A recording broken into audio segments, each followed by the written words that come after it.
Hi guys, मम्मीची recipe या चॅनलवरती तुमचं स्वागत आहे। आज आहे ना मम्मीने सुकलेल्या कारल्याची भाजी करायला घेतलेली आहे। चला मग आपण बघूया मम्मी कशी बनवते ते।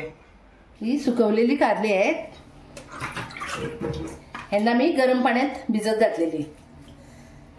त्यांना उन्हाळी आणलेली होती ती, त्यांना कापून सुकवून ठेवलेली मी। ती आता सुकवलेली आहेत आणि गरम पाण्यात घातलेली आहेत। आणि आता हे आपण स्वच्छ धुवून घेऊ।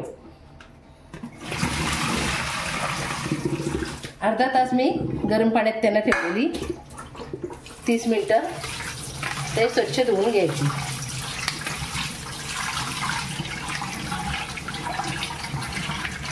असे चोळून धुवायची।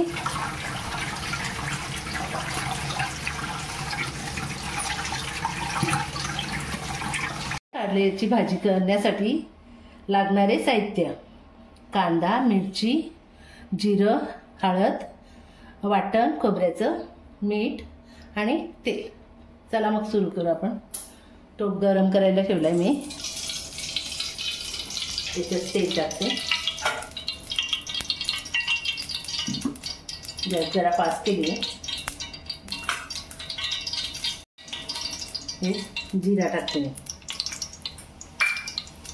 जिरा तरतरायला लागला तर मग कांदा आणि मिरची।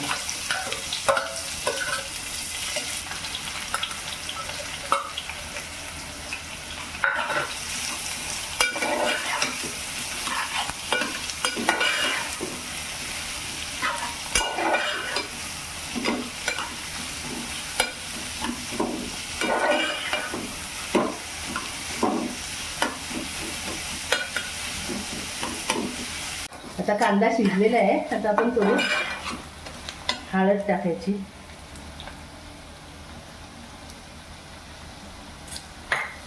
कांद्याला जरा ढवळून घ्यायचं। हळद पण शिजली पाहिजे ना थोडी। हे बघा, सुकलेल्या कारल्याची भाजी कधी खाऊन बघितली आहे का तुम्ही? बघा, ही सुकलेली कारली आहे।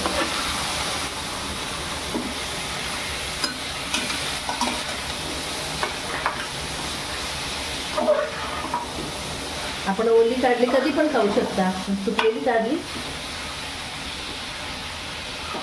कधी नाही खाऊ। आपण ना कधी उन्हाळ्यात आणली ना, जास्त असली तर मग सुकवून ठेवायची। कधीतरी आपल्याला भाजी असली तर करता येते पटकन, काही असलं तर। आणि हे पावसाळ्याचे दिवस असतात, मार्केटला आपल्याला जायला भेटते नाही भेटत, ते घरात असलेलं आपल्याला पटकन करता येते। हे बघा,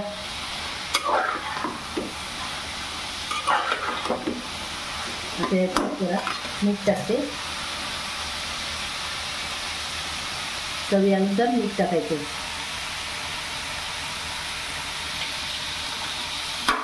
मीठ कधी पण कमी टाकायचं, आणि कमी झालं ना चालेल, पण जास्त झालेलं काढता नाही येत आपल्याला। कमी झालं तर टाकता येते। आता याच्यावरती आपण झाकण ठेवू, मग ते खोबऱ्याचं वाटण टाकू। याच्यावर पाणी ठेवायचं आणि ही गॅस स्लो करायची, एकदम बारीक करून ठेवली आहे।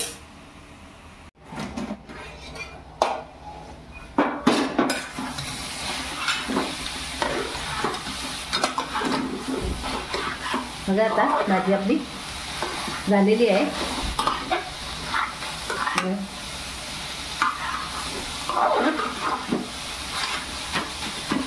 आता वाटण टाकायचं आहे।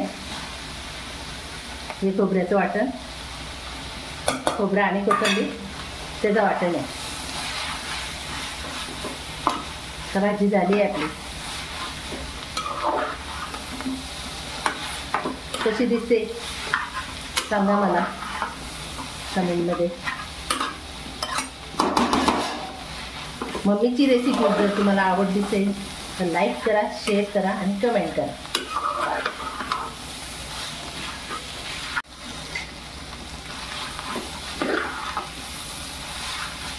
चला आता आपली थँक्यू मम्मी. गाईज बघू शकता किती मस्त झालेली आहे भाजी. सुकलेल्या कारल्याची